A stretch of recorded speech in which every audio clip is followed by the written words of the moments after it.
HarperCollins and HarperAudio present The Grief Cure, Looking for the End of Loss, by Cody Delistraty. Read by Sean Pratt.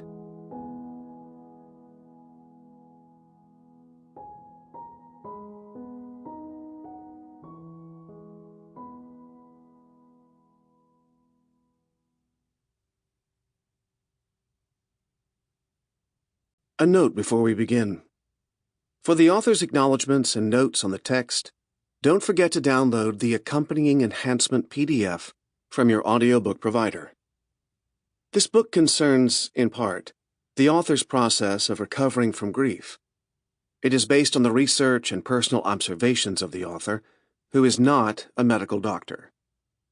The information contained in this book should by no means be considered a substitute for the advice of a qualified doctor or mental health professional, who should always be consulted regarding mental health conditions and treatments.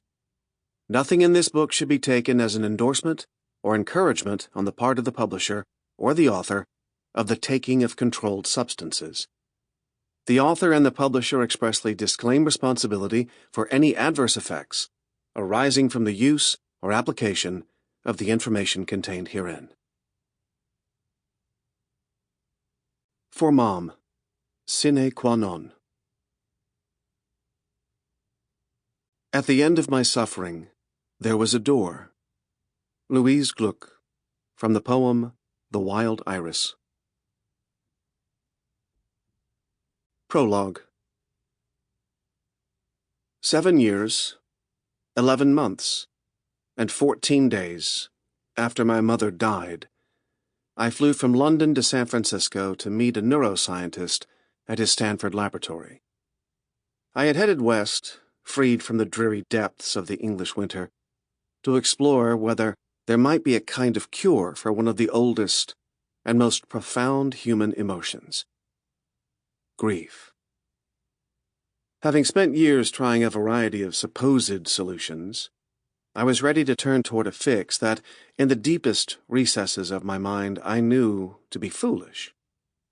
But the speck of possibility that this neuroscientist could have the answer to the weight of my loss had me buckling in for a transatlantic flight, even as, at that point, he had little idea I was coming, and even less what I intended to ask of him.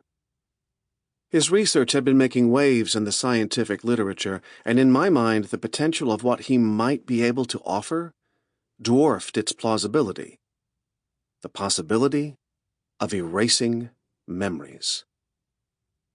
My own memory fails me for much of the beginning. I remember when Mom found the lump under her clavicle. It was after dinner at a pizza place near my dorm in Paris, where she was visiting me while I studied abroad. "It's nothing," she said, in a reassuring voice that would slowly waver, becoming more skeptical over the next 4 years. Possibilities disappeared. Likely treatments failed. A challenging situation became near unbearable.